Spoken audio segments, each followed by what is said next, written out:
नमस्कार, मैं डॉक्टर अवधेंद्र प्रताप सिंह, सहायक आचार्य, कालीचरण पीजी कॉलेज, हिंदी विभाग और इग्नू का एकेडमिक काउंसलर हूँ। प्रिय विद्यार्थियों, जैसा कि पिछले व्याख्यान में हमने अनुवाद सिद्धांत और प्रविधि पर चर्चा की थी। अनुवाद सिद्धांत और प्रविधि के अंतर्गत, जैसा कि हमने पहले भी बताया था, कुल 2 खंड हैं, जिनमें कुल 12 इकाइयाँ हैं और इसमें खंड 1 के अंतर्गत कुल 6 इकाइयाँ हैं और इन 6 इकाइयों में हमने प्रथम व्याख्यान में अनुवाद और साहित्य अनुवाद पर बात की थी और इसी के अंतर्गत हमने देखा कि अनुवाद सिद्धांत और प्रविधि में अनुवाद की क्या उपयोगिता है, अनुवाद कितना हमारे लिए महत्वपूर्ण है, अनुवाद की समस्याएं क्या है, चुनौतियां क्या हैं और उनका समाधान क्या संभव है, इन पर विस्तार से चर्चा की थी। जैसा कि विदित है कि अनुवाद का परिचय और साहित्य अनुवाद के अंतर्गत कुल 6 इकाइयों में ये पाठ्यक्रम व्यवस्थित है। इकाई 1 के अंतर्गत प्रिय विद्यार्थियों अनुवाद स्वरूप और आयाम पर बात की थी। इकाई 2 के पाठ्यक्रम में आपके अनुवाद के विभिन्न प्रकार और उसके क्षेत्र के बारे में परिचय कराया गया है और अनुवाद 3 के अंतर्गत अनुवाद की प्रक्रिया क्या है, साधन और पुनरीक्षण पर बात करनी है। इसी तरह इकाई 4 के अंतर्गत मुख्यतः साहित्य अनुवाद और एक परिचय के अंतर्गत गद्य साहित्य का अनुवाद और पद्य साहित्य के अनुवाद पर विस्तार से उल्लेख किया गया है। तो इस तरह से कुल आपका जो पाठ्यक्रम है वो 6 इकाइयों में व्यवस्थित है, जिनमें आज हमारे व्याख्यान का मुख्य केंद्रबिंदु होगा अनुवाद की प्रक्रिया, साधन और पुनरीक्षण। अनुवाद की क्या प्रक्रिया होती है और उस प्रक्रिया के अंतर्गत किस प्रकार एक अनुवादक अपनी भूमिका का निर्वहन करता है और वो कौन से साधन हैं जिन साधनों के माध्यम से एक अच्छा अनुवाद हो पाता है, होना संभव हो पाता है और पुनरीक्षण की प्रक्रिया क्या है, इस पर विस्तार से हम चर्चा करेंगे। सर्वप्रथम अनुवाद प्रक्रिया क्या है, उसका महत्व क्या है और अनुवाद के विभिन्न साधन क्या है और साधनों की वास्तव में उपयोगिता क्या है, इस पर हम विचार करेंगे। और इसके बाद अनुवाद पुनरीक्षण की क्या भूमिका बनती है, अनुवाद पुनरीक्षण की प्रक्रिया क्या है, पुनरीक्षक का महत्व क्या होता है और एक पुनरीक्षक से हमारी अपेक्षाएं क्या होती हैं, इन पर हम चर्चा करेंगे। प्रिय विद्यार्थियों, जैसा कि विदित है कि इकाई 3 के अंतर्गत अनुवाद प्रक्रिया, साधन और पुनरीक्षण ये आपका केंद्रीय विषय है, जिसके अंतर्गत हम देखते हैं कि अनुवाद की जो प्रक्रिया है और उसके जो विभिन्न चरण हैं, उनके विषय में हम आसानी से जान सकेंगे और हम ये भी जान सकेंगे कि अनुवाद में इनके प्रयोग के द्वारा हम हमारी क्या उपयोगिता होती है, उससे हम कैसे समझ पाएंगे और प्रक्रिया में जो पुनरीक्षण से वास्तव में क्या अभिप्राय है, उसको जानने की कोशिश करेंगे। प्रक्रिया का जो महत्व है, उसे समझ सकेंगे और उससे जो हमारी अपेक्षाएं होती हैं एक परीक्षक से, उसके बारे में भी अवगत हो सकेंगे। जैसा कि इसके पहले के व्याख्यान में हमने बताया था कि अनुवाद के विषय में अलग-अलग तरह की जानकारी प्राप्त होती है। अनुवाद की जो प्रक्रिया है, साधन और उनकी उपयोगिता तथा महत्व एवं विभिन्न क्षेत्रों में उनके प्रयोग के साथ अनुवाद कार्य में पुनरीक्षण के महत्व पर विस्तार से चर्चा करने की आवश्यकता है। अनुवाद करते समय आने वाली समस्याएं, चाहे वह भाषिक हों, पारिभाषिक हों या अवधारणात्मक स्तर पर हों, उनसे एक अनुवादक को जूझना पड़ता है और वास्तव में उसे जूझना भी चाहिए, तभी एक अच्छे अनुवाद की दिशा में वो आगे बढ़ पाता है। किन-किन साधनों एवं उपकरणों की मदद एक अनुवादक को लेनी चाहिए, इसके विषय में विस्तार से हमें विचार करना होगा। साथ ही हम यह भी जान पाएँगे इसका अध्ययन करते हुए कि कोई भी अनुवाद तभी पूर्ण हो पाता है, जब वह अनुवाद पुनरीक्षण की प्रक्रिया से गुज़रता है। बिना पुनरीक्षण की प्रक्रिया से गुज़रे एक अनुवादक एक अच्छे अनुवाद के परिणाम तक नहीं पहुँच सकता है। पाठ के पुनरीक्षण के माध्यम से ही हम जान पाते हैं कि अनुवाद की दृष्टि से पाठ कितना संप्रेषणीय बन पाया है, कितना संप्रेषणीय नहीं बन पाया है और उसमें अधिक से अधिक संप्रेषणीयता लाने के लिए हमें क्या प्रयास करना चाहिए, ये इसका एकमात्र जो माध्यम है, वो पुनरीक्षण है। पुनरीक्षण की यह प्रक्रिया अनुवाद के दौरान अनायास हुई भूलों को पहचानने और उन्हें सुधारने में महती भूमिका का निर्वहन करता है। अनुवाद मूलतः स्रोत पाठ का लक्ष्य पाठ में अंतरण होता है, यानी कि स्रोत पाठ पाठ से लक्ष्य पाठ में जब हम उस पूरे विचार को, पूरी अ, अ, उस वाक्य की संरचना को उसमें ले जाते हैं, उसका अंतरण करते हैं, तो वो अनुवाद होता है। इस प्रक्रिया के दौरान अनुवादक को विभिन्न समस्याओं का, चुनौतियों का सामना करना पड़ता है। अंतरण की इस पूरी प्रक्रिया में कभी उसके समक्ष भाषिक अड़चनें आती हैं, तो कभी सामाजिक, सांस्कृतिक तमाम तरह की समस्याओं से उसे जूझना पड़ता है। इस इकाई में हम देखेंगे कि अनुवाद की इस प्रक्रिया में अनुवादों के साधनों के विभिन्न स्रोतों, प्रकारों और पुनरीक्षण की प्रक्रिया तथा उसके विभिन्न आयामों पर हम ध्यान से विचार करेंगे। तो सर्वप्रथम हम बात करते हैं कि अनुवाद की प्रक्रिया पर। प्रिय विद्यार्थियों, अनुवाद की प्रक्रिया में स्रोत भाषा, लक्ष्य भाषा का उचित ज्ञान होना एक अनुवादक के लिए आवश्यक होता है। जब तक एक अनुवादक को स्रोत भाषा और लक्ष्य भाषा दोनों भाषाओं पर पूर्ण अधिकार नहीं होगा, तब तक वह एक अच्छा अनुवाद नहीं कर सकता है। उसे एक अच्छे अनुवाद की अपेक्षा हम नहीं कर सकते हैं। अच्छे अनुवादक के लिए इन दोनों बातों का ज्ञान होना अत्यंत आवश्यक है। साहित्य अनुवाद के अनुवादक से अपेक्षाएं हमारी और अधिक बढ़ जाती हैं, क्योंकि साहित्य का अनुवाद केवल उस सामग्री का ही अनुवाद नहीं होता है, अपितु कहीं न कहीं से उसमें अंतर्निहित अर्थ को अपने पाठक तक पहुँचाना अनुवादक की सबसे बड़ी चुनौती होती है, जिसे वो संभव बनाता है। साहित्य अनुवाद में अनुवादक को स्रोत भाषा और लक्ष्य भाषा के साथ-साथ दोनों भाषाओं की संस्कृति का ज्ञान होना भी बहुत ज़रूरी होता है। उदाहरण के लिए, यदि किसी जर्मन पाठ का हिंदी में हम अनुवाद करते हैं, तो अनुवादक के लिए इन दोनों भाषाओं के ज्ञान के अलावा जिन चीज़ों की आवश्यकता होती है, वह दोनों संस्कृतियों का ज्ञान होता है। यदि एक अनुवादक को केवल जर्मनी भाषा अच्छी तरह से आती है, तो उससे हम उम्मीद नहीं कर सकते हैं कि वो एक अच्छा अनुवाद कर सकता है। जब तक वो जर्मन की उस पूरी सांस्कृतिक पृष्ठभूमि से परिचित नहीं होगा, उसका ज्ञान उसकी सांस्कृतिक पृष्ठभूमि अ, पर केंद्रित नहीं होगा, तब तक ये संभव नहीं हम कर सकते हैं, अनुमान नहीं लगा सकते हैं कि वो एक अच्छा अनुवाद कर सकेगा। तो इस तरह से हम देखते हैं कि अ, सतही किस्म का ना तो हमारा ज्ञान होना चाहिए और ना ही हमें उस पर भाषा पर पकड़ होना चाहिए। यानी कि उस पर बेहतरीन पकड़ जब तक हमारी नहीं होगी उसकी सांस्कृतिक और उनकी उस भाषा पर, तब तक एक अच्छे अनुवाद की संभावना नहीं है।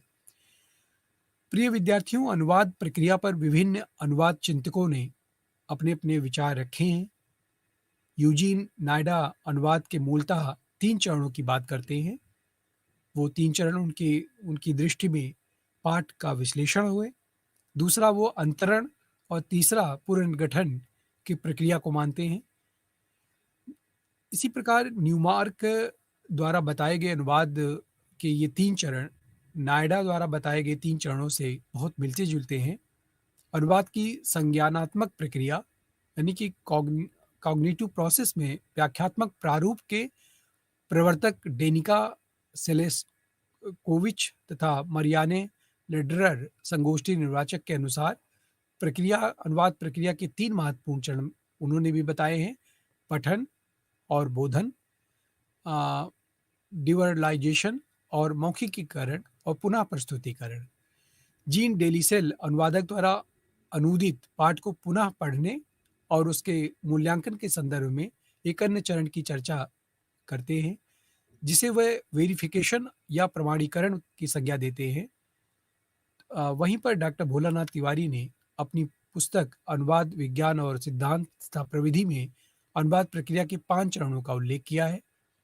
भोलानाथ तिवारी के अनुसार अंतरण, विश्लेषण और पुनर्गठन के साथ बाद अनूदित पाठ का समायोजन और मूल पाठ से तुलना भी एक आवश्यक कड़ी है। ये भोलानाथ तिवारी जी में इसमें एक अगली कड़ी जोड़ी है, जो अनुवाद की दृष्टि से बहुत महत्वपूर्ण है। उनका मानना है कि अनूदित पाठ का समायोजन और मूल पाठ से उसकी तुलना किया जाना आवश्यक है। जब तक हम मूल पाठ से किए गए अनुवाद की तुलना नहीं करेंगे, तब तक हम इस निष्कर्ष पर नहीं पहुँच पाएँगे कि जो अनुवाद किया गया है, वो कितना उपयुक्त बन पड़ा है और कितनी उसमें और सुधार की आवश्यकता है। अनुवाद की प्रक्रिया संपूर्ण हो पाती है। उनके अनुसार अनुवाद प्रक्रिया के ये 5 चरण महत्वपूर्ण हैं।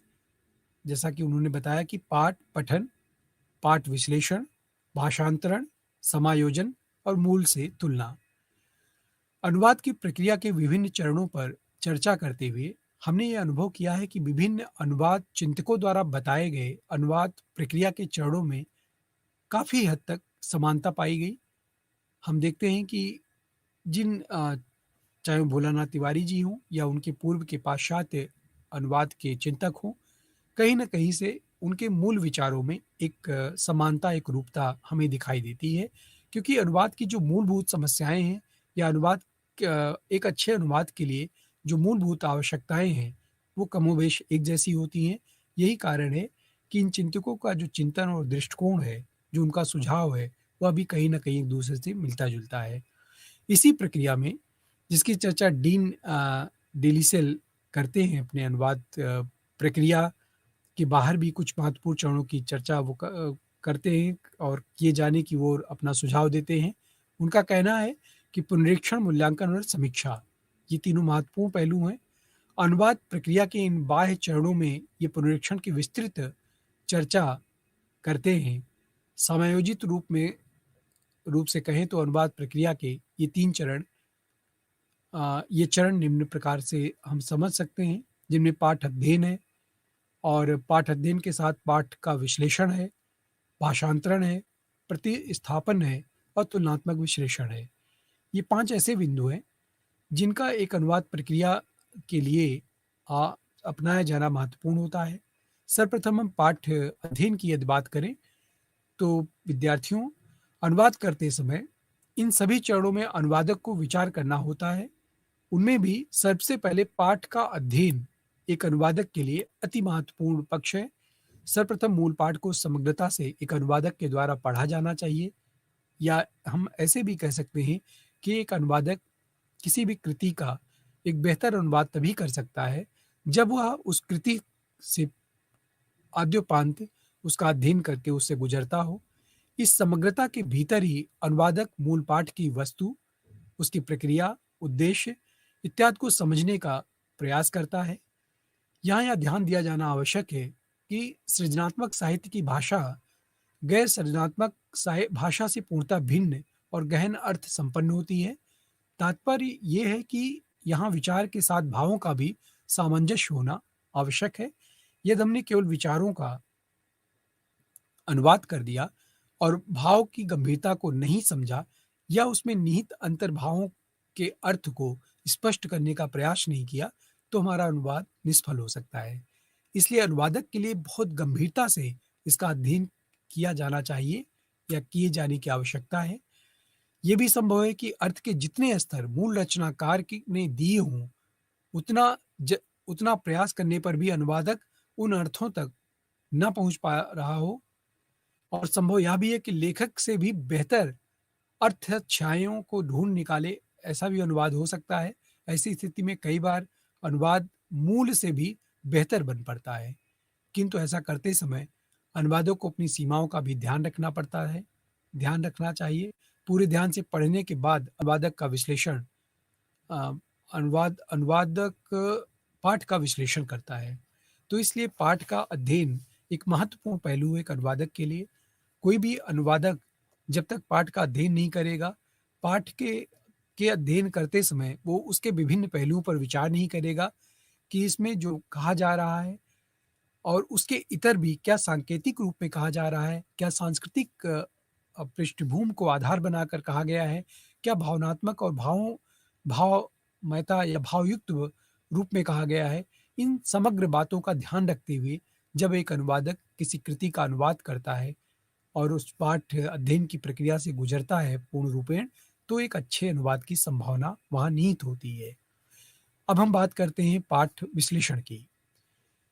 पहला चरण हो गया पाठ अध्ययन की, ये बिल्कुल मूलभूत आधार है और अनुवादक के लिए सबसे पहला चरण यही है कि वो किसी कृति का पूर्ण रूपेण अध्ययन करे, तदुपरांत उसका विश्लेषण, उस पाठ का विश्लेषण करने की आवश्यकता आती है। विश्लेषण के चरण में अनुवादक अनुवाद की प्रक्रिया को तय करता है। यह पूरी प्रक्रिया आंतरिक होती है, जिसमें अनुवादक एक बना स्थिति तक पहुंच जाता है।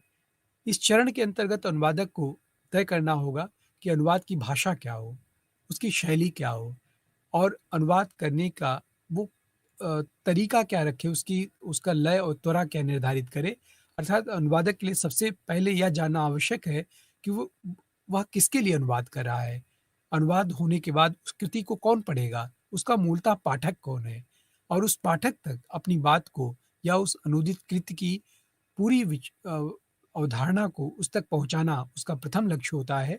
इसको ध्यान में उसे रखना पड़ता है, इसका विश्लेषण करना पड़ता है, आत्ममंथन करना पड़ता है, ताकि जो उसका अनुवाद है, वो अपनी अर्थवत्ता को बनाए रखे। तो इसलिए अनुवादक का ग्राहक कौन है, ये जानना आवश्यक है और स्पष्ट शब्दों में कहा जाए, तो यह यदि अनुवादक शेक्सपियर का अनुवाद कर रहा है या फिर कालिदास की किसी रचना का अनुवाद कर रहा है, तो उसकी भाषा क्या होगी, या उसे तय करना होगा।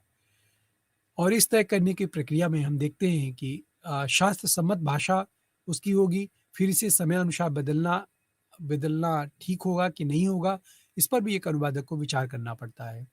पाठक की आयु क्या है, उसकी क्षमता क्या है, उसकी आवश्यकता क्या है, इन बिंदुओं पर भी एक अच्छा अनुवादक विचार करता है।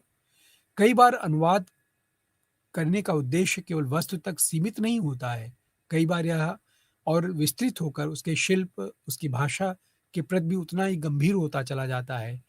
यही अनुवादक को यह भी तय करना होता है कि जो अनूदित कृति है, विधा के प्रति उसकी क्या दृष्टिकोण है, उसके अनुसार भी उसके अनुवाद की नीति निर्धारित करनी पड़ती है।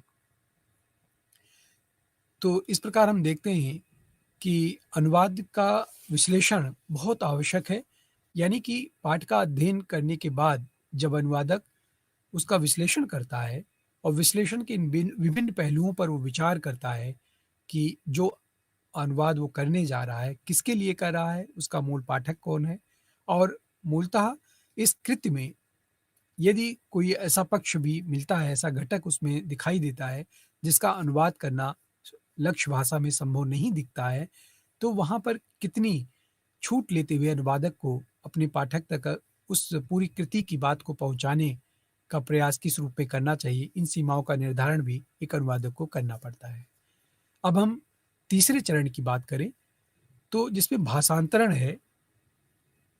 भाषांतरण में अनुवादक मूल भाषा के कथ्य को लक्ष्य भाषा में अंतरित करता है। यह विश्लेषण के ठीक बाद का चरण होता है, जिसके तहत अनुवादक तय रणनीति के अनुसार पाठ का भाषांतरण करता है। इस प्रक्रिया के तहत सही भाषा का चयन करना उसकी प्रथम आवश्यकता होती है। सही वाक्य संरचना बनाना, भाषा का अपना मुहावरा गढ़ना और कथ्य के साथ न्याय करना आदि ऐसे बिंदु हैं जिनका एक अनुवादक ध्यान रखता है। यह वास्तव में बहुत जटिल प्रक्रिया है। एक अनुवादक को इस जटिल प्रक्रिया से गुजरना पड़ता है। अनुवादक भाषा, प्रतीकों, संवेदनाओं, अर्थछायाओं आदि सही प्रयोगों की समस्या से दो चार होता है। डॉक्टर भोलानाथ तिवारी के अनुसार यदि हम कहें, तो अंतरण मुख्यतः 3 प्रकार का हो सकता है। भोलानाथ तिवारी जी का मानना है। पहला वो कहते हैं कि इकाई का समान इकाई में, जिसे शब्द शब्द, पदबंध का पदबंध में, उपवाक्य का उपवाक्य में, वाक्य का वाक्य में, वाक्यबंध का वाक्यबंध के रूप में अंतरण हम करते हुए चल सकते हैं। दूसरा अ, बिंदु वो दिखाते हैं कि इकाई, छोटी इकाई जैसे उपवाक्य है, पदबंध है, और छोटी इकाई, बड़ी इकाई आदि जैसे पदबंध, उपवाक्य इत्यादि। इस प्रक्रिया का अलग चरण है प्रतिस्थापन। यह भाषांतरण के बाद और सही ठीक-ठीक कहें तो लगभग साथ ही की प्रक्रिया है, जिसके अनुसार अनुवादक स्रोत भाषा की वाक्य संरचना, पदबंध, प्रवाह, अर्थ छाया, शब्द संगत आदि को लक्ष्य भाषा के पाठ में रखकर उसे देखता है। साथ ही दोनों भाषाओं की संस्कृतियों के साथ न्याय करने की कोशिश करता है। अ, अ, इस प्रकार सृजनात्मक साहित्य और गैर सृजनात्मक साहित्य के बीच यही मूलभूत बिंदु है, जहाँ जाकर दोनों के अनुवाद की प्रक्रिया में अंतर आ जाता है।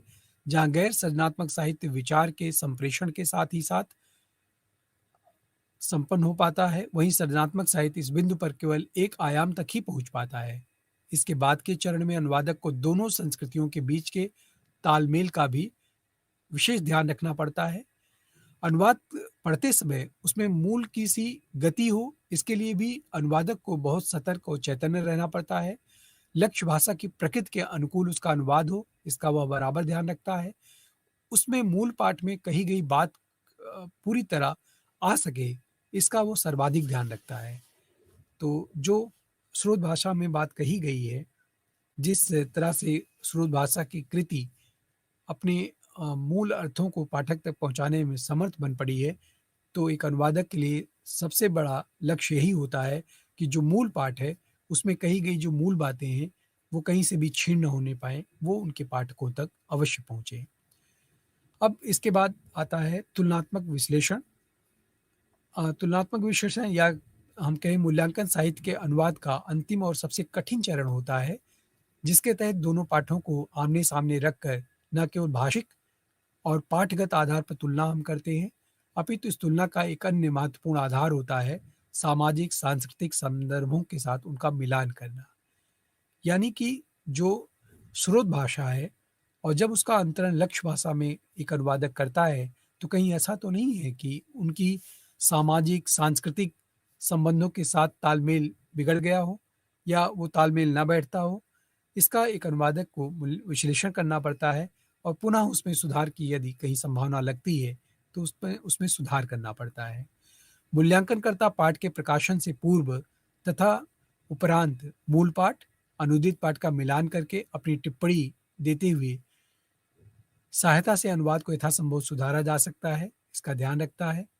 तुलनात्मक विश्लेषण में मूल्यांकनकर्ता विभिन्न आधारों पर मूल्यांकन करते हुए आगे बढ़ता है, जिसके अंतर्गत मूल्यांकन का आधार कभी मूल पाठ होता है, कभी लक्ष्य समाज या मूल्यांकन समाज से लेकर सभी आधारों पर किया जाना उसके लिए ज़रूरी हो जाता है। उसमें उत्तम अनुवाद से तुलना भी एक महत्वपूर्ण आधार हम समझ सकते हैं। तो तुलनात्मक विश्लेषण किसी अनुवाद का बहुत आवश्यक होता है एक अनुवाद के लिए, जिससे एक अच्छे अनुवाद को हासिल करने के लिए एक अनुवादक को गुजरना पड़ता है। प्रिय विद्यार्थियों, अनुवाद प्रक्रिया का महत्व क्या है? इसके पूर्व में आपने देखा होगा कि अनुवाद पाठ का अध्ययन, पाठ का विश्लेषण, इसके बाद अनुवाद की प्रक्रिया की महत्ता अपने आप में स्पष्ट हो जाती है। फिर भी अनुवाद प्रक्रिया का महत्व क्या हो सकता है, इन बिंदुओं पर भी हम विचार करते हैं। सर्वप्रथम अनुवादकार स्वयं में जैसा कि विदित है, एक जटिल और बहुत ही श्रम साध्य क्रिया है। अनुवाद करते समय अनुवादक को परकाया में प्रवेश करना होता है, उसकी मूल भावनाओं को समझना होता है, चिंतन और दृष्टिकोण को समझना होता है। किसी पाठ को पाठक की तरह पढ़ना और अनुवादक की तरह पढ़ने में बहुत बड़ा अंतर हो जाता है। पाठ पढ़ते हुए आप उसका सतत आनंद ले सकते हैं, लेकिन अनुवाद करते समय प्रत्येक पंक्ति पर रुकना पड़ता है, प्रत्येक शब्द के लिए सही पर्याय खोजना पड़ता है, प्रत्येक अभिव्यक्ति को उचित तरीके से पुनः प्रस्तुत करने के लिए हमें प्रयास करना पड़ता है। तो एक अनुवादक कभी भी एक कृति का अध्ययन करते समय उसका रसास्वादन उस रूप में नहीं कर पाता है, जैसे कि एक पाठक करता है। क्योंकि पाठक के लिए केवल उस कृति को पढ़ लेना और उस कृति से अप अच्छी-अच्छी बातों को ग्रहण करते हुए चले जाना ही उसका एकमात्र लक्ष्य होता है, जिसमें वो आनंदित भी होता है, हर्ष-विषाद का भी अनुभव करता है। लेकिन उसके सामने किसी प्रकार की कोई चुनौती नहीं रही होती है, वह एक प्रवाह में, एक लय में, वो एक तन्मयता के साथ उसे उसका अध्ययन करता चला जाता है। लेकिन पाठक के लिए, अनुवादक के लिए इस तरह का अनुभव या रसास्वादन करना एक कृति का संभव नहीं होता है, क्योंकि उसके सामने उसका अनुवाद करना महत्वपूर्ण लक्ष्य होता है, जिस पर वो लगातार एक-एक शब्द पर, एक-एक बिंदु विचार पर वो सोचते हुए चलता है। अनुवाद प्रक्रिया को बेहद सरल उदाहरण से हम समझ सकते हैं। हम में से हर कोई फ़िल्म देखता है, धारावाहिक देखता है। किसी फ़िल्म या धारावाहिक को देखते हुए अ, उसकी जो निर्माण प्रक्रिया है, उस पर यदि हम विचार करें, तो पाएँगे कि सामने प्रस्तुत जो दृश्य है, उसके निर्माण करने में फ़िल्म निर्देशक निर्देशक से लेकर पूरी टीम को कितना श्रम करना पड़ता है। इसकी कल्पना करना भी मुश्किल होता है एक दर्शक के लिए, क्योंकि दर्शक के सामने जो प्रस्तुत दृश्य है अ, वह उसे केवल देख रहा होता है और वो भी पूर्ण रूप में देख रहा होता है। दृश्य निर्माण के समय में वह उसके विभिन्न तकनीकी दृष्टिकोण पर विचार नहीं करते होंगे। उनके इन प्रयासों के माध्यम से एक खूबसूरत फ़िल्म, धारावाहिक, गीत आदि उसके सामने प्रस्तुत होते हैं। ठीक इसी प्रकार, इसी तरह से अनुवादक को भी किसी पाठ के अनुवाद में इतनी ही तकनीकी समस्याओं से उलझना पड़ता है, गुज़रना पड़ता है। तब कहीं जाकर एक मुकम्मल पाठ या अनुवाद हमारे सामने आ पाता है। प्रिय विद्यार्थियों, अनुवाद की इस पूरी प्रक्रिया में अनुवादक के इसी कठिन परिश्रम की ओर संकेत करना अ, एक आलोचक का, एक व्याख्याता की आवश्यकता हो जाती है। किसी पाठ को पूरी तरह से समझे बिना तथा उसे आत्मसात किए बिना अनुवाद कार्य करना संभव नहीं है।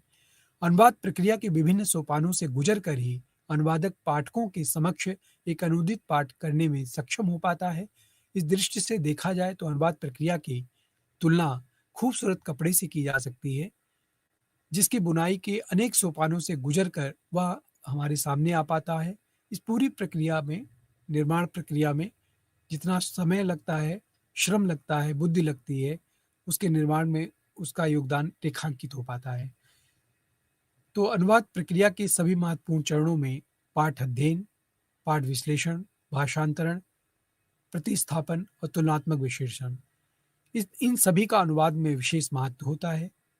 इन सभी चरणों से गुजर कर ही कोई पाठ अंतिम रूप को प्राप्त कर पाता है।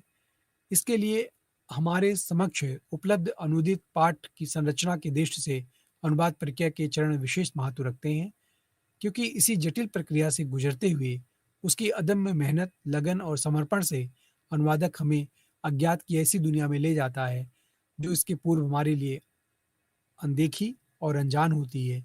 फिर भी अनुवादक के प्रयास से जब एक पाठक एक ऐसी दुनिया में पहुँचता है, जिसके पूर्व वह कभी उस तरह की दुनिया से परिचित नहीं हुआ होता है, तो उसे बड़ा ही अद्भुत और अद्वितीय लगता है। विभिन्न भाषाओं में उपलब्ध विभिन्न प्रकार के सृजनात्मक और ज्ञानात्मक साहित्य की यह संपदा हम तक पहुँच पाती है, तो यह केवल एक अनुवादक के माध्यम या उसकी कड़ी मेहनत का ही प्रतिफल है। हम व्यापक समाज से जुड़कर न केवल समृद्ध होते हैं, अपितु विश्व नागरिक बनने की ओर अग्रसर होते हैं, और विश्व नागरिक बनने की ओर अग्रसर कराने में जो महती भूमिका का निर्वहन करता है, वह अनुवादक करता है। तो इस प्रकार से निर्विवाद रूप से अनुवाद करने की इस प्रक्रिया का जो महत्व है, जो उसकी उपयोगिता है, वह निर्विवाद रूप से अत्यधिक अत्यधिक है, और हम इसकी महत्ता को समझते हुए भी उसके इन विभिन्न पहलुओं पर विचार कर रहे हैं।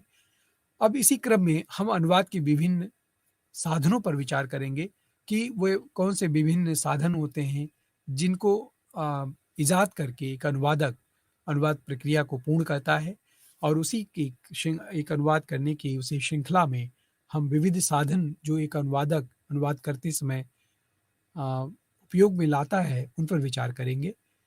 विद्यार्थियों, अनुवाद जैसा कि हमने पहले भी बताया कि बहुत जटिल प्रक्रिया होती है। मूल पाठ में एक भाषा में लिखे गए पाठ को दूसरी भाषा और उसके माध्यम से दूसरे समाज, संस्कृति में लाना अनुवादक का कार्य होता है। ऐसा करते हुए उसे मूल लेखक की मनःस्थिति, उसके सामाजिक, सांस्कृतिक, मानसिक स्तर तक पहुँचना बहुत कठिन कार्य होता है। दूसरे शब्दों में कहें तो उसे परकाया प्रवेश करना भी हम कह सकते हैं।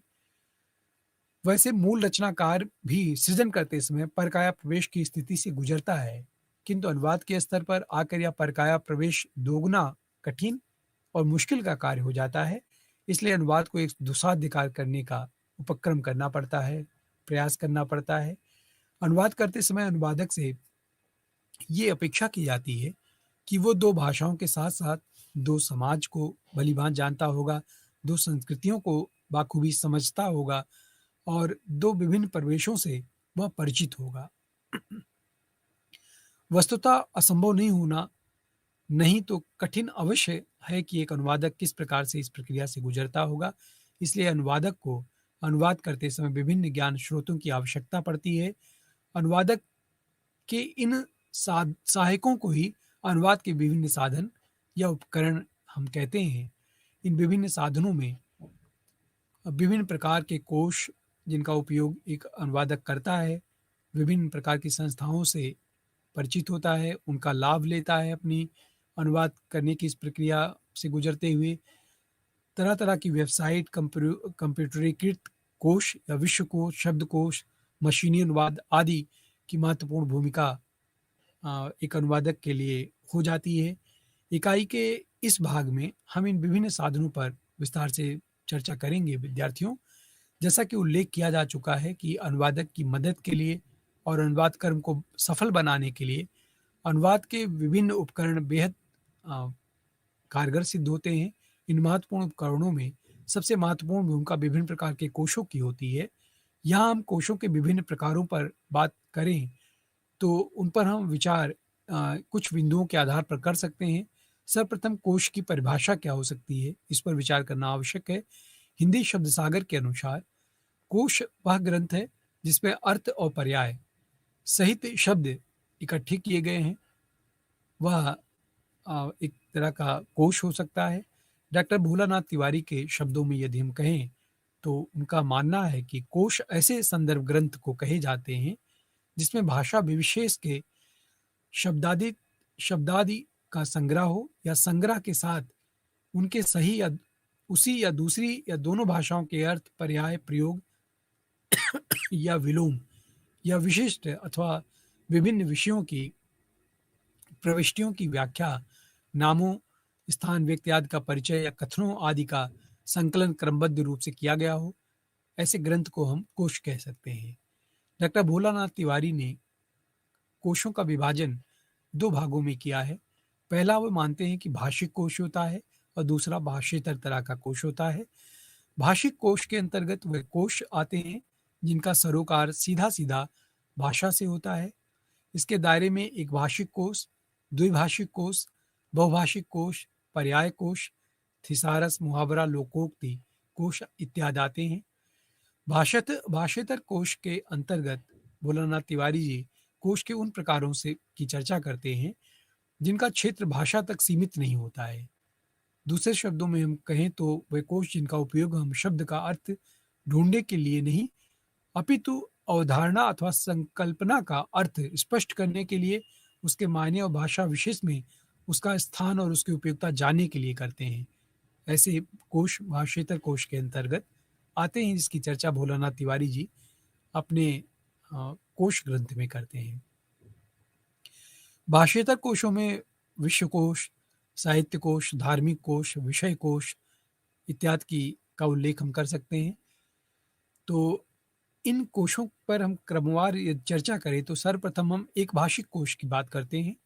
एक भाषिक कोश से आशय है कि जिनमें एक भाषा के शब्दों के उसी भाषा में अर्थ दिए जाते हैं, उसे हम भाषिक कोश कहते हैं।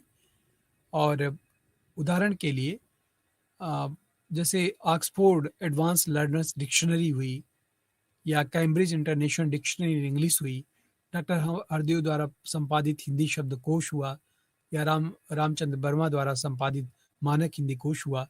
ये एक भाषिक कोश का प्रयोग एक ही भाषा के भीतर शब्द की विभिन्न अर्थ छवियों को जानने के लिए किया जाता है। कई बार एक भाषिक कोश का प्रयोग कठिन शब्द के सरल या सरलतम अर्थ को जानने के लिए भी किया जा सकता है। साथ ही एक भाषिक कोश में कई बार किसी शब्द की तुलनात्मक रूप से विस्तृत अर्थ भी मिल जाता है। इसी प्रकार यदि हम द्विभाषिक कोश की बात करें तो द्विभाषिक कोश में अनुवाद कार्य के लिए द्विभाषिक कोश अत्यंत महत्वपूर्ण ग्रंथ होता है। अनुवादक दोनों भाषाओं को जानने के लिए जितने भी दावे कर ले, किंतु मनुष्य की निश्चित सीमा होने के कारण वे किसी भी भाषा को पूर्ण रूपेण नहीं जान सकते हैं। विदेशी भाषाओं के संदर्भ में तो यह कथन और समीचीन हो जाता है। स्रोत भाषा के पाठ को पढ़ते और अनुदित करते समय ऐसी कई समस्याएं पाठक अथवा अनुवादक के सामने आती हैं। द्विभाषिक कोश ऐसी स्थिति में बेहद उपयोगी सिद्ध होता है। साथ ही द्विभाषिक कोश में शब्दों के अर्थ के साथ साथ उनके सही उच्चारण, उनके प्रयोग, किस प्रकार उनका प्रयोग किया जाना है, किस प्रकार उसमें अ, लय और त्वरा का ध्यान रखना है, इत्यादि का सही ज्ञान एक अनुवादक प्राप्त कर पाता है। उदाहरण के तौर पे संस्कृत हिंदी शब्दकोश हुआ, वामन शिवराव आमटे जी का, या फादर कामिल बुल्के का अंग्रेजी हिंदी कोश हुआ, या द्विभाषिक कोश कोश के एक बेहतर उदाहरण हमारे सामने आते हैं। इसी प्रकार बहुभाषिक कोश की यदि हम बात करें, तो बहुभाषिक कोश में हमारा आशय है कि जिसमें 2 से अधिक भाषाओं में अर्थात अर्थात दिए गए हों, उसमें अर्थ दिया गया हो 2 से अधिक भाषाओं में। बहुभाषिक कोश का जो प्रयोग है, उस स्थिति में होता है जब अनुवाद करते समय 2 भाषाओं के बीच एक सेतु भाषा का भी प्रयोग किया जाए। उदाहरण के लिए तब में से कोई एक भाषा नहीं आती है, तो वह हिंदी अथवा किसी अन्य भाषा के माध्यम से अनुवाद कार्य कर सकते हैं।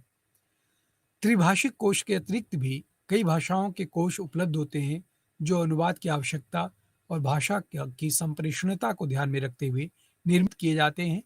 ऐसे कोशों की बहुत महत्ता होती है, क्योंकि ऐसे कोशों के माध्यम से अन्य भाषाओं में कम ज्ञान रखते हुए भी कभी-कभी प्रयासजन्य तौर पर एक अच्छा अनुवाद बन पाता है। उदाहरण के तौर पर डॉक्टर शिव प्रसाद भारद्वाज का अ, संस्कृत हिंदी अंग्रेजी शब्दकोश है, जिसमें संस्कृत के समान हिंदी में शब्द दिए गए हैं और हिंदी का उन्हीं शब्दों का अंग्रेजी में अर्थ है। यानी कि अंग्रेजी के एक अर्थ से हिंदी और संस्कृत दोनों भाषाओं के शब्दों का ज्ञान एक पाठक को आसानी से हो जाता है। इसी प्रकार शब्दकोश के इन संग्रहों में, ग्रंथों में एक आता है थिसारस। थिसारस का एक अनुवादक के लिए बहुत महत्व होता है। थिसारस से हमारा तात्पर्य है एक ऐसे ऐसे कोश से जिसमें अवधारणाओं या संकल्पनाओं के आशय के अनुसार शब्दों का संयोजन किया जाता है। दूसरे शब्दों में हम कहें तो थिसारस के अंतर्गत एक शब्द के साथ उसकी अवधारणा से मिलते अन्य शब्द, मुहावरे, भाषिक प्रयोग आदि एक ही स्थान पर हमें मिल जाते हैं, जिससे हमें इसके लिए बहुत भटकना नहीं पड़ता है और इससे अनुवाद में बहुत सहूलियत हो जाती है।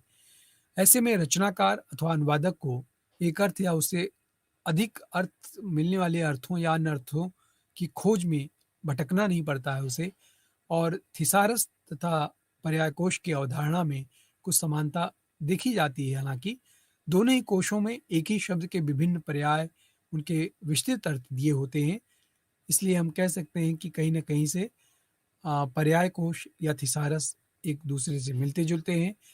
अरविंद सहज समानांतर कोश अरविंद कुमार तथा कुसुम कुमार का है, जो इस दृष्टि से एक बेहतर उदाहरण है। अब अगली कड़ी में हमारे ये चर्चा करें तो लोकोक्ति या मुहावरों का कोश है। तो मुहावरा और लोकोक्त कोश में हम समाज, संस्कृति और परंपराओं के साथ साथ भाषा के अंतर गुंफन का परिचय प्राप्त करते हैं। एक भाषा के केवल शब्दों का नहीं बल्कि संस्कृतियों का जो भी घालमेल होता है, वो मुहावरों, लोकोक्तियों के कोश के माध्यम से हम उन तक पहुंच पाते हैं आसानी से। अनुवादक को अनुवाद तथा विशेष तौर पर सृजनात्मक साहित्य के अनुवाद के दौरान अनेक प्रकार की भाषागत समस्याओं का सामना करना पड़ता है, और भाषागत समस्याओं से जूझते हुए अनुवादक को भाषा में मुहावरों और लोकोक्तियों का प्रयोग भाषा पर रचनाकार की पकड़ की ओर इंगित करता है। वहीं इनका सही से अनुवाद भाषा पर अनुवादक की सही पकड़ का भी द्योतक होता है। मुहावरे, लोकोक्तियों का अनुवाद अपने आप में एक जटिल कार्य है, जिसे ध्यान में रखते हुए विभिन्न भाषाओं में मुहावरों और लोकोक्तियों कोशों का निर्माण किया गया है। मुहावरों तथा लोकोक्तियों का अनुवाद करते हुए अनुवादक को बेहद सावधानी रखने की जरूरत पड़ती है। भाषा का लाक्षणिक और व्यंजनापरक प्रयोग होने के कारण इनका अनुवाद भी अविधार अविधापरक नहीं हो सकता है। ऐसी स्थिति में या तो अनुवादक को समतुल्य मुहावरे, लोकोक्तियों की खोज लोक भाषा में करनी पड़ती है अथवा मुहावरे लोकोक्तियों का सही अर्थ समझते हुए उनका यथासंभव अनुवाद करना पड़ता है। तो ये अनुवादक के लिए आवश्यक हो जाता है। इसलिए थिसारस इस दिशा में एक अनुवादक के लिए एक महत्वपूर्ण सामग्री होती है, जिसका उपयोग करते समय एक अनुवादक अपने अनुदित कृति को बेहतर कृति के रूप में पाठकों तक पहुंचा पाता है। इस प्रकार के कई थिसारस के मुहावरे और लोकोक्तियों के कोश हैं जो हमारे सामने आते हैं, और अंग्रेजी और हिंदी के कई ऐसे लोकोक्तियाँ और मुहावरे हैं जिनको हम देखेंगे कि उनका केवल मुहावरे में ही मुहावरे का रूप जो अंतरण है वो मुहावरे में करना ही उसके सही अर्थ को ध्वनित कर पाएगा। जैसे पे पानी में रहकर मगर से बैर, ये हिंदी का एक पानी में रहकर मगर से बैर एक मुहावरा है। To fight with pope while in Rome. यदि हम इस अंग्रेजी के इस पूरे वाक्य का यदि हम लिटरल अनुवाद करके उसके अर्थ तक पहुंचना चाहें तो शायद कभी संभव ना हो। तो इसलिए अ, हमें इन मुहावरों के मूल अर्थ को समझना होगा, इन लोकोक्तियों के मूल अर्थ तक पहुंचना होगा, तभी हम उस कृति का अनुवाद कर पाएंगे। ऐसे कई ऐसे हिंदी में लोकोक्तियाँ और मुहावरे हैं जिनका हम उदाहरण दे करके इस बात को बेहतर तरीके से समझ सकते हैं। जैसे नाच ना जाने आंगन टेढ़ा, इसका अंग्रेजी में a bad carpenter quarrels with his tools. अब इसमें नाच ना जाने आंगन टेढ़ा, a bad carpenters quarrels with his tools. एक अगर इसका हम लिटरल अनुवाद करें तो अ बैड कारपेंटर एक एक बुरा बढ़ई या एक खराब बढ़ई, क्वेरल्स विद हिज टूल, अब वो अपने टूल्स से अपने औजार से लड़ता है, झगड़ता है। तो नाच ना जाने आंगन टेढ़ा, इसको अगर हम लिटरल रूप में इसका अर्थ निकालेंगे तो शायद इस कभी भी हम मूल अर्थ तक नहीं पहुंच पाएंगे। इसी प्रकार से चोर चोर मौसेरे भाई, हम सभी सुनते हैं चोर चोर मौसेरे भाई। दो यदि दोनों चोरी करने के पेशे से जुड़े हुए हों और आपस में मिल जाएं तो वो एक दूसरे के लिए बड़े मुफीद होते हैं, बड़े उनके लिए अनुकूल होते हैं और उनके बड़े सगे सहोदर हो जाते हैं। इसी को जब अंग्रेजी में हम देखते हैं कि birds of same feather flock together, तो इस प्रकार हम देखते हैं कि बहुत सारे ऐसे ऐसे मुहावरे हैं, ऐसी लोकोक्तियाँ हैं जिनका हमें यदि शाब्दिक अनुवाद में अर्थ लेना हो तो कभी भी हम मूल अर्थ तक नहीं पहुंच पाएंगे। इस संदर्भ में बहुत कई ऐसे ग्रंथ हैं जिनमें डॉक्टर हरदेव बारी का मुहावरा और लोकोक्त कोश है जो द्रष्टव्य है। डॉक्टर भोलानाथ तिवारी जी का अंग्रेजी हिंदी मुहावरा लोकोक्त कोश है जो अवलोकनीय है, और बद्रीनाथ कपूर जी का लोक भारती मुहावरा कोश भी इस दृष्टि से अवलोकनीय है, जिनका अध्ययन विद्यार्थी आगे चलकर कर सकते हैं।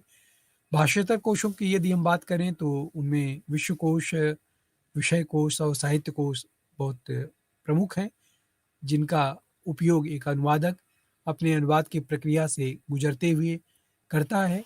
इस प्रकार अनुवाद की जो प्रक्रिया है और उस प्रक्रिया के लिए जिस साधन और पुनरीक्षण का उपयोग एक अनुवादक करता है वो बहुत महत्वपूर्ण हो जाते हैं। अब इसी क्रम में हम विश्वकोश की यदि बात करें भाषांतर कोश के अंतर्गत, तो विश्वकोश का अंग्रेजी पर्याय है इंसाइक्लोपीडिया। विश्वकोश में विश्व के अनेक विषयों का, जैसे धर्म हुआ, दर्शन हुआ, कला हुआ, इतिहास, भूगोल और संस्कृति, इन सब का समग्र रूप में विस्तृत अर्थ कहीं एक कोश में हमें मिल जाता है, इसकी जानकारी प्राप्त हो जाती है। ऐसे कोश को हम विश्वकोश कहते हैं। और विश्वकोश चूंकि एक भाषा अथवा एक भाषा के निश्चित ज्ञान तक सीमित नहीं होता है, इसलिए इसकी गणना भाषेतर कोशों में की जाती है। इसमें कोश के अनुसार वर्णानुक्रम का ध्यान रखा जाता है ताकि किसी भी शब्द अथवा अवधारणा को सरलता से खोजा जा सके। किसी भी शब्दकोश का उद्देश्य दिए गए शब्द के उसी अर्थ अथवा अन्य भाषा के अर्थ में ध्वनित होता है। इसी कारण यह सीमित भी होता है, और विश्वकोश से तात्पर्य ऐसे कोश से भी होता है जिसके अंतर्गत किसी एक शब्द अथवा अवधारणा को विभिन्न दृष्टिकोणों से तथा व्यापक रूप में समझा जा सकता है। अनुवादक चूंकि दूसरी और कई बार अपनी भाषा की संस्कृति, समाज और उससे जुड़ी हुई अवधारणाओं से भी पूरी तरह परिचित नहीं होता है, ऐसी स्थिति में वह विश्वकोश की मदद से न केवल अर्थ की तह तक पहुंचते हैं, अपितु उनका उचित अनुवाद भी करना संभव कर पाते हैं। तो इसलिए विश्वकोश का एक अनुवादक के लिए बहुत महत्व होता है और विश्वकोश के अध्ययन से एक अनुवादक अपनी अनुवाद की कृति को एक बेहतर कृति के रूप में पाठक को दे पाता है। इसके लिए नागरिक प्रचारणी सभा का हिंदी विश्वकोश है, जो जिसका अध्ययन विद्यार्थी लाइब्रेरी पुस्तकालयों की मदद से कर सकते हैं। अभय कुमार दुबे का समाज विज्ञान विश्वकोश है, जिसका उन्होंने अभय कुमार दुबे जी ने संपादन किया है और लोकनीय है।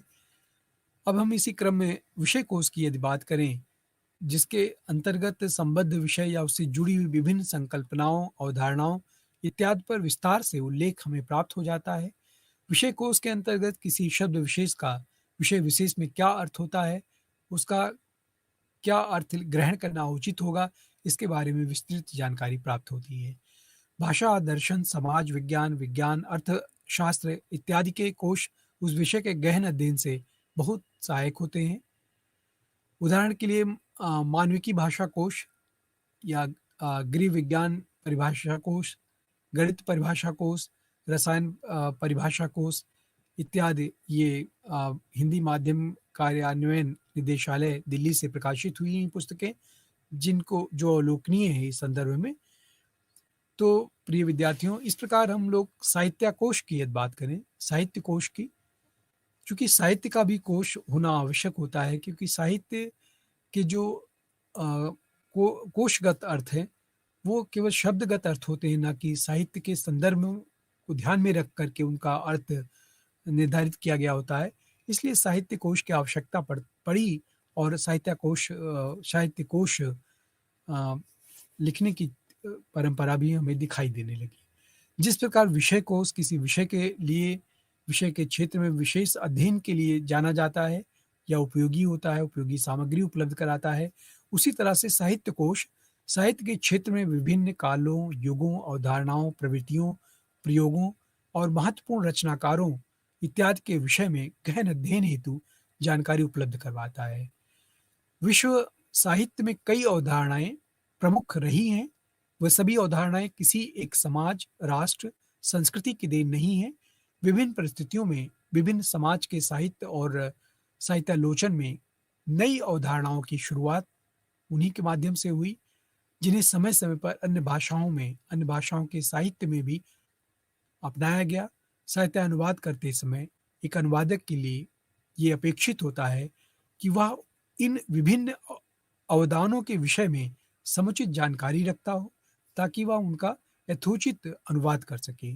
ऐसी स्थिति में साहित्य कोश अनुवादक के लिए बहुत महत्व की सामग्री हो जाती है और जिस सामग्री का उपयोग एक अनुवादक बाखूबी अपने अनुवाद में करता है। उदाहरण के लिए भारतीय भाषा परिषद का हिंदी साहित्य ज्ञान कोश अत्यंत महत्वपूर्ण ग्रंथ है। डॉक्टर धीरेन्द्र वर्मा का हिंदी साहित्य कोश ग्रंथ भी इस दृष्टि से अवलोकनीय है।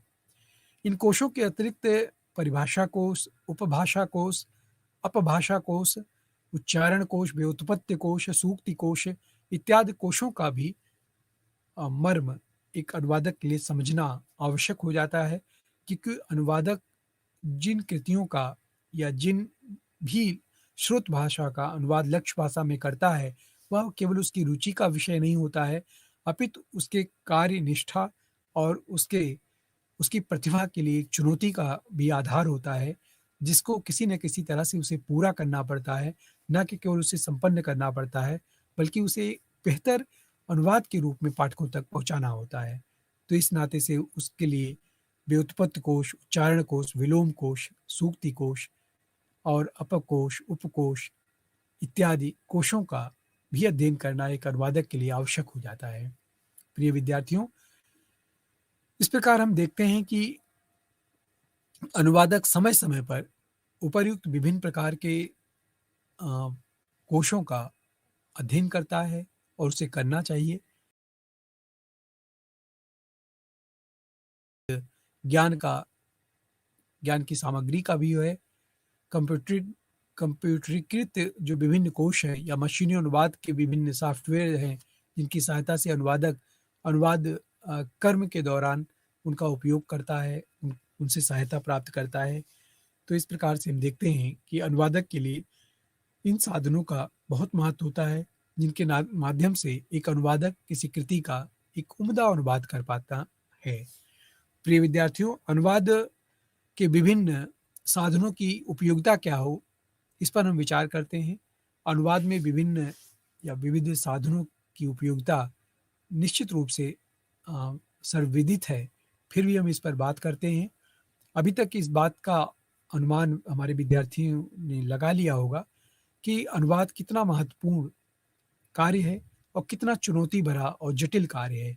फिर भी एक अनुवादक इसे पूर्ण करता है और उसे करने में जिस प्रक्रिया से उसे गुजरना पड़ता है, वह बहुत महत्वपूर्ण विषय है, बहुत बहुत महत्वपूर्ण बिंदु है, जिससे हम लोग परिचित होते चल रहे हैं।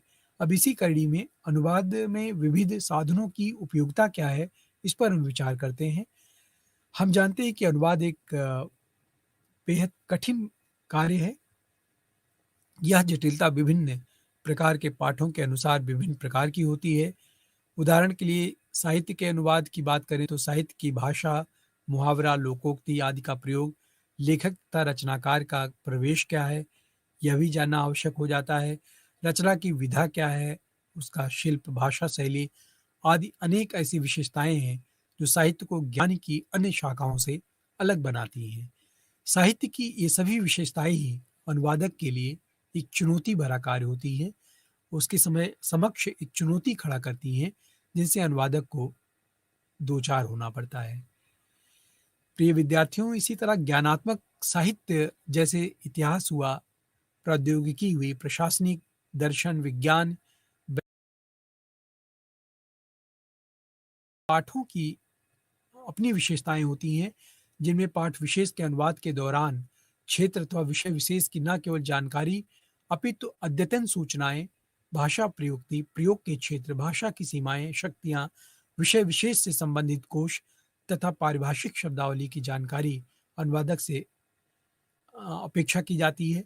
साहित्य की तुलना में ज्ञानात्मक साहित्य की भाषा अभिधात्मक तथा एकार्थी होती है और ये आवश्यक है कि अनुवादक को न केवल दो भाषाओं की जानकारी हो, अपितु उससे अपेक्षा की जाती है कि उसको पारिभाषिक शब्दावली के क्षेत्र में भी एक बेहतर जानकारी होगी।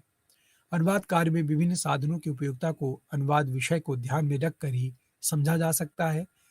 जैसे यदि साहित्य का अनुवाद कर रहे हैं तो उसमें किस प्रकार की समस्या आएगी, ये पाठ पर भी आधारित होता है।